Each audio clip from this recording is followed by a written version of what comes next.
ආයුබෝවන් සුබ දවසක් කියලා පිළිගන්නවා සියලු දෙනාම.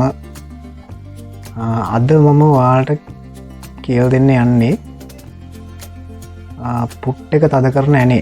එහෙම නැත්නම් අපි කියනවා පුට් රෙගියුලේටර් එක. මේකට අපි කියනවා පුට් රෙගියුලේටර් එක කියලා. පුට් රෙගියුලේටර් එක මෙන්න මේ විදිහට බැරි වෙලාවත් අපේ පුට් එක ප්‍රෙෂර් එක අඩු කරන්න හදනකොට මේක මේ විදිහට පැන්නොත් ආපහු හරියට ඒක දාගන්නේ කොහොමද? ඒක තමයි අද මම ඔයාලට කියලා දෙන්න හදන්නේ. දැන් ඔයාලට පේනවා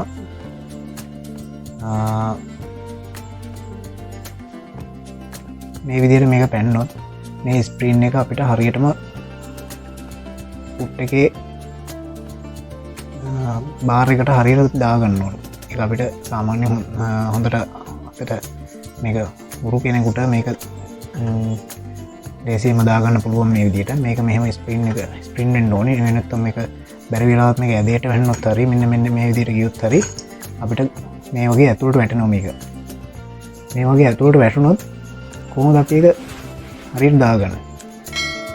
අද බලමු අපි කොහොමද ඒක හදාගන්නේ කියලා. ඉස්සෙල්ලම අපි ඔයාලට පේනවා මැෂින් එකේ මෙන්න මේ සයිඩ් කප් එකක් තියෙනවා. මේ සයිඩ් කප් එක අපි ගලව ගන්න ඕනේ. සයිඩ් කප් එක ගලවගෙන ඔයාලට දැන් ඉස්සෙල්ලාම පෙන්නන්නම් මේ පුට් එක දැන් වැඩ කරන්නේ නැහැ. පුට් එක නිකන් පහත් වෙනවා මේ විදිහට. අපි මේ සයිඩ් කප් එක ඉස්සෙල්ලා ගලවගෙනමු.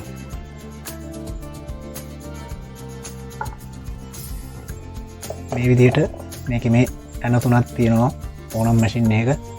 මේ විදිහට මේක සමහරට ඔයාලගේ තියෙන මැෂින් එකේ කප් එකට වැඩි වෙනස් වෙන්න පුළුවන්. නමුත් ඕනම මැෂින් එක ඕනම සිංගල් නීඩ් මැෂින් එක මේ විදිහට කප් එකේ ඇන තුනක් තියෙනවා. ඉස්සෙල්ලා ඇන තුන ගලවගෙන මේ කප් එක අපි අහකට අයින් කරගමු.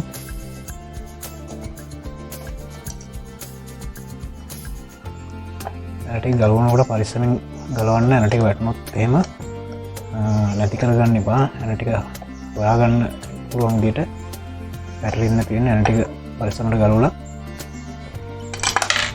ඔයාලට පේනවා මේ ඇන ටික වැටෙනවා. මේක පරිස්සමෙන් ගලව ගන්න.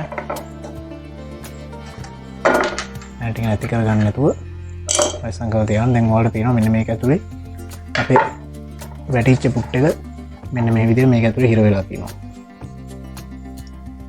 මේක මේ විදිහට ඔයාලා මේක කවදාවත් ගලවලා නැත්නම් ඔයාලට බලා ගන්න පුළුවන්. මෙතන තියෙනවා නීල් බාර් එක. මේක මේ නීල් බාර් එක. ඒ වගේම මේ තියෙන පුට් බාර් එක. පුට් එක අතින් උස්සනකොට මේ බාර් එකේ මේ යනවා. මේකෙන් තමයි මේ ඇනෙන් තමයි පුට් බාර් එක ප්‍රෙෂර් කරන්නේ. අපි මේක හරියට මෙන්න මේ විදිහට මෙන්න මේ හිල ඇතුළට මේ කූර මේ හිල ඇතුළට වැටෙන විදිහට දාගන්නවා. දාලා බලන්න එම උඩින් ප්‍රෙෂර් කරලා බලනකොට අපිට තේරෙනවා ස්ක්‍රීන් එකෙන් ප්‍රෙෂර් වෙනවා. ඊට පස්සේ මේක එහෙම කරගන්න නැතුව පුට් එක තද කරන ඇනේ. මේකට අපි කියනවා පුට් රෙගියුලේටර් එක කියලා. පුට් එක තද කරන ඇනේ මේකේ ඇතුලේ තියෙනවා මෙන්න මේ විදිහට හෝල් එකක් තියෙනවා. මේ හෝල් එක මේ ඇනේ මේකට වැටෙන විදිහට මේ විදිහට දාගන්න.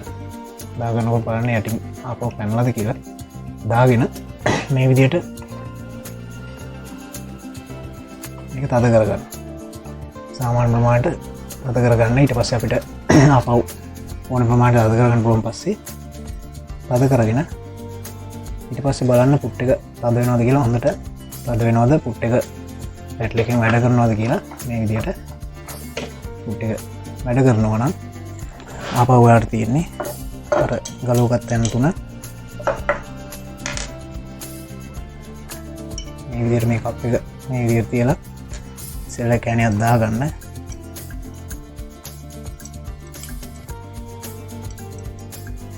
දාගෙන මේ විදිහට ඒනේ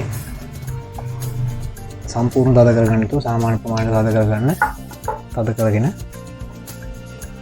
යට එන දෙකත් මේ විදිහට දාගන්න. සම්පූර්ණ තද කරගන්න එපා. අපි මේ අනේ හරියටම හෝල් එකට සෙට් කරගන්න. අපිට සමහරට පොඩ්ඩක් එහෙම කරන්න වෙයි. ඒකට අපිට ඒක එහෙම කරලා හදා ගන්න ඕනේ. හින්දා උඩ යන්නේ සම්පූර්ණ තද කරන්න එපා කියලා කිව්වේ. ඊපස්සේ මේ යන්නේ සාමාන්‍ය ගානට තද කරලා අනිත් තැනෙත් මේ විදිහට දාගන්න. දාගෙන ඊනෙත් මෙහෙ කරලා තද කරගෙන දැන් එන තුනම හොඳට තද කරගන්න. මේක තද කරගන්න.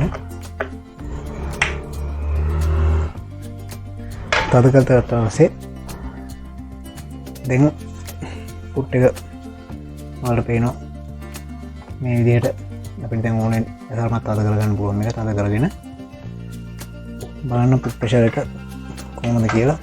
පුට් ප්‍රෙෂර් එක මදි නම් පුට් ප්‍රෙෂර් එක ආපහු ඕන ප්‍රමාණයට තද කරගන්න.